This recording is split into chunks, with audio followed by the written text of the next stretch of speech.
Je dirais que ce qui caractérise notre continent, le continent africain, c'est la forte présence de plusieurs congrégations dominicaines dans 20 pays de l'Afrique, avec 4 langues officielles parlées, à savoir l'anglais, le français, l'espagnol et le portugais.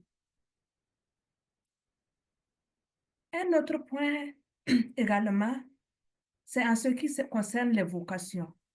Les vocations à la vie religieuse dominicaine sont encore assez riches en Afrique, avec des professions annuelles dans certaines congrégations. Nous avons beaucoup aussi de jeunes sœurs, et c'est l'une des caractéristiques de l'Afrique. Nous avons beaucoup de jeunes sœurs. Un autre aspect, c'est la collaboration. La collaboration entre les congrégations dominicaines ainsi qu'avec les autres branches de la famille, à savoir les frères, les moniales, les laïcs dominicains, la jeunesse dominicaine, est bien visible dans les 4 zones du continent. 4 zones, pourquoi? Parce que vu que le continent est grand, nous avons divisé le continent en 4 zones. La zone Est, la zone Ouest, la zone Sud et la zone Centre. Et cela s'est fait à partir des regroupements selon la langue et selon aussi la situation, l'emplacement du pays. Donc, c'est selon le regroupement géographique et linguistique. Pour une collaboration et une coordination plus facile que nous avons eu pour cette raison. Et comme je le disais, vu la grandeur du continent et la pluralité des langues officielles parlées dans les 4 zones du continent, nous avons une sœur anglophone et une sœur francophone pour la coordination du continent. Et je dirais que l'expérience que nous venons de faire semble être positive. Les défis ne manquent pas. Je dirais que nous sommes confrontés également à des défis. Et je vais relever quelques défis auxquels nous sommes confrontés. Je dirais tout d'abord, nous devons travailler de manière à ce que les grandes distances entre un pays ou un autre, ou d'une congrégation à une autre congrégation, ne soient plus un obstacle pour la collaboration. Parce que la distance entre les congrégations ou un pays à un autre est souvent grande et cela est un obstacle quelquefois pour la collaboration. Donc, sur ce point, nous travaillons là-dessus. Et deuxième point que je vais souligner comme défi, c'est que nous devons toujours rester résilientes et déterminées à participer aux réunions et aux formations qui sont organisées en ligne, bien que beaucoup de nos communautés rencontrent des difficultés avec la connexion Internet. Également, nous devons rechercher des sources de financement pour la formation initiale et surtout permanente de nos sœurs.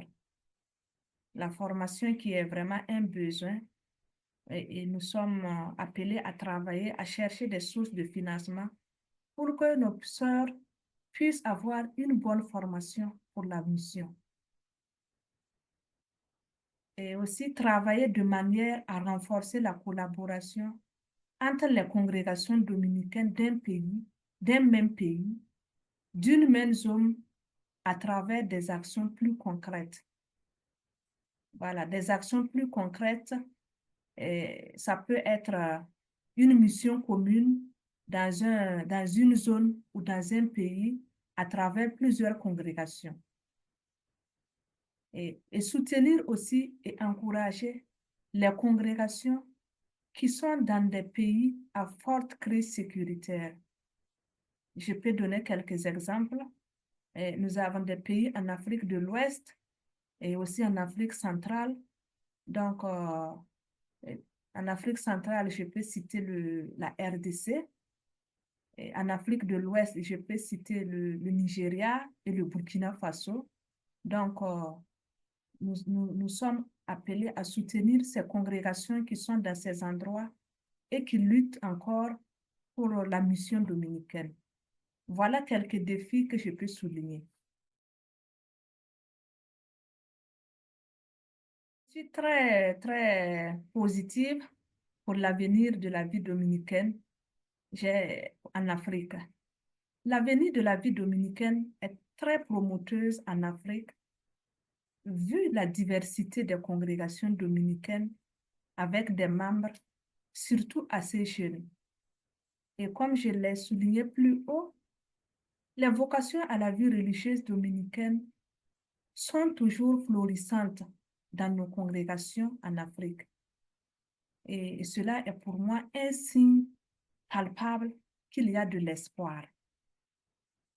Et cependant, mon souhait est que nos congrégations s'ouvrent davantage et prennent conscience que l'avenir de la vie et de la mission dominicaine en Afrique dépendra surtout de notre acceptation à marcher ensemble en tant que famille.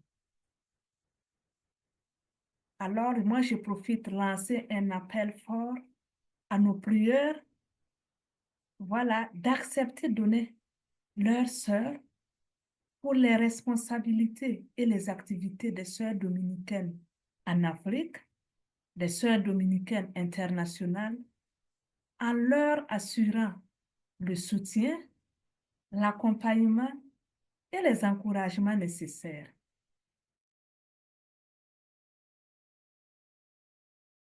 L'Assemblée de diocèse qui arrive, j'ai soif que cela arrive parce que c'est un moment très fort que nous allons vivre ensemble. Alors pour moi, au-delà des difficultés et des défis que nous pouvons relever, il y a un grand espoir pour l'Assemblée des diocèses qui va bientôt venir.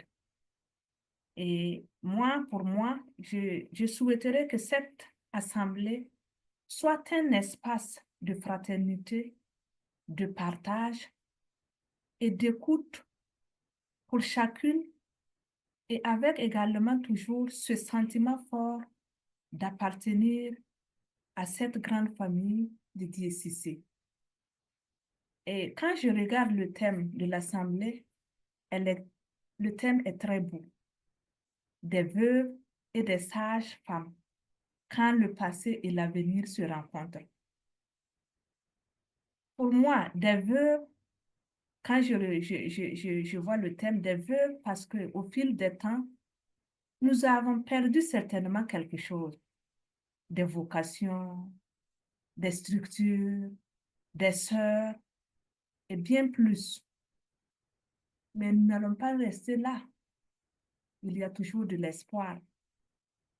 Pour cela, nous sommes en même temps des sages-femmes parce que nous sommes capables de lire les signes autour de nous et donner une vie nouvelle pour la pérennité de la famille et l'expansion missionnaire. Alors, pour moi, c'est maintenant cette assemblée que nous aurons, c'est le moment favorable. Je dirais, faisons tout pour ne pas rater ce moment favorable. Merci.